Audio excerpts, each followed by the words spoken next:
오늘의 본문은 세례 요한이 예수님을 소개함으로 시작하고 있습니다. 세례 요한이 예수님을 소개하는 동시에 자신을 낮추어 말하는 비유가 특이합니다. 자신은 그의 신발끈을 풀기도 감당하지 못한다고 말을 합니다. 신발끈을 푼다는 것의 의미는 주인의 신을 풀어주는 섬김은 히브리 종에게도 맡기지 않도록 규정할 정도의 천한 일을 의미하고 있습니다. 그리고 요한은 자신은 물로 세례를 주지만 예수님은 성령과 불로 세례를 준다고 합니다. 여기서 물로 세례를 준다는 것은 죄 용서와 구원을 상징합니다. 물은 더러운 것을 씻는 정화의 역할을 합니다. 성령과 불로 세례를 준다는 것은 마찬가지로 정화와 씻음의 기능을 의미합니다. 다만 물 세례는 구원의 상징이지만 성령과 불 세례는 실제로 구원을 주는 행위입니다.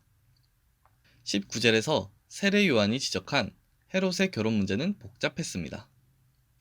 헤롯 안티파스는 그의 아버지 헤롯 대왕처럼 잔인하고 간교했습니다.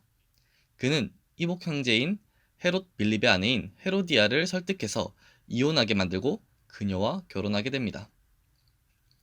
요한은 이 문제를 레위기 18장과 20장에 나와 있는 율법을 거슬러 형제의 아내를 취한 문제라고 지적을 했던 것입니다. 왕의 재혼을 공개적으로 비판한 행위는 백성을 선동한 것으로 여겨졌을 것입니다. 다음으로 예수님이 당시에 세례를 받으셨다는 것의 의미는 세례를 베푸실 자가 친히 회개가 필요한 백성의 위치로 낮아졌음을 의미합니다. 예수님이 세례를 받으실 때 세 가지 현상이 나타납니다.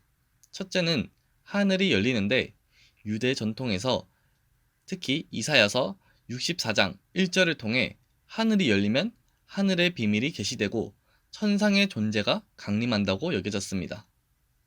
여기서 예수님의 정체가 하늘로부터 알려지게 되고 성령께서 강림하시게 됩니다. 두 번째로 성령께서 비둘기 같은 형체로 예수님 위에 내려오셨습니다. 누가는 성령의 임하심을 시각적으로 묘사해서 설명을 하고 있습니다.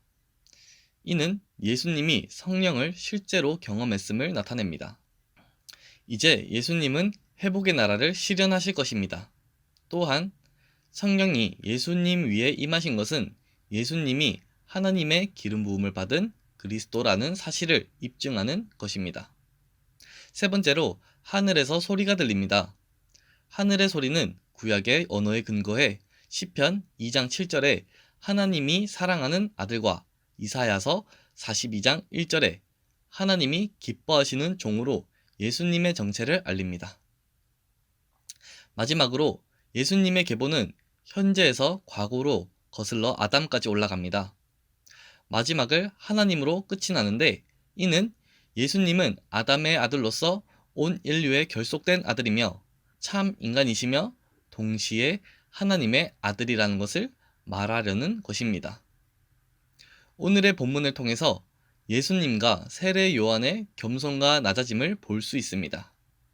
그들의 모습을 본받는 삶을 살아가길 원하고 예수님이 참 하나님의 아들이라는 사실을 기억하고 주님께 영광 올려드리는 하루를 보내시길 바랍니다.